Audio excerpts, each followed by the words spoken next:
crochet, day 167, Saint-Cyril de Wendover and Campbellton. Good morning, this is Rebecca's mom's second day of van life and she's doing quite well with it. I wonder if this will be what her retirement will look like someday. And Beanie is so cute, I miss her so much. Anyway, for breakfast they have food that they aren't being lazy with. They're actually cooking. They're having some miso soup and leftover glass noodle. Delicious. The soup was a good call because it was actually a cold morning. Oh, what? They aren't done. They're making kimbap. Oh, that's why they made rice. I think they aren't having this for breakfast, but rather prepping it for lunch. They're putting pickled radish, carrots, spinach, and spicy tuna. It's very good. And after Rebecca's mom makes all the food, she cuts Rebecca an apple to eat too. This is how Asian parents express love, by cutting fruit. Alright, and before they set off for the day, coffee, and now they're ready to drive. They're driving to downtown Montreal. Rebecca regretted driving all the way down here because there was an event going on and so many roads were closed. They decided to drive farther away and then walk instead. 45 minutes to downtown, let's go. Rebecca was worried about her mom walking that long, but she did great. And what did they see on their walk? A Christmas float. Cool. And while they walk, I am also walking. I found the will to actually leave the house and do something. I'm walking around Sugarloaf Mountain today. This is a provincial park with multiple trails and even a skiing area. So today I will take it easy and not go up the mountain, but just around it on the Terry Fox Trail.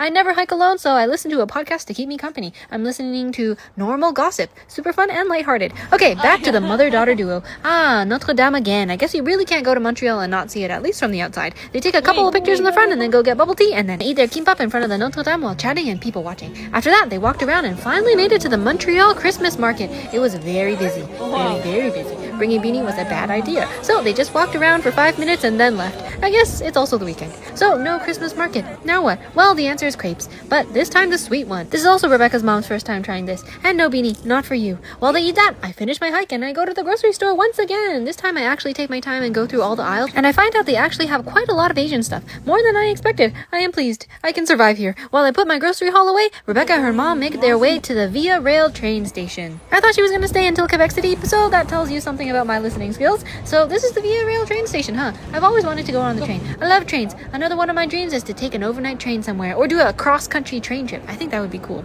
So they say their goodbyes and now it's just Rebecca and Beanie. But we don't have any footage of it because Rebecca's phone died and she had to ask strangers to use their Google Maps to find her way back to the van. This is not the only time she had to borrow the stranger's phone, by the way. Anyway, it's time for me to have dinner. I'm super excited because I get to eat udon. It's one of my favorite foods. But sadly, I eat it with a fork because I forgot to bring chopsticks. What's Rebecca doing now? She's driving closer to Quebec City and trying to get a free shower somewhere. No luck. She will try the Irving. We don't have Irving gas stations in the West, but they are awesome. The washrooms are always so clean. No free shower though. The girl at the counter said it was $30. Wow. Oh well. So that concludes the day for both of us. Today they drove a total of 140 kilometers, so that would be 14 brown stitches and 86 blue stitches to represent how many kilometers they drove today. See you next time on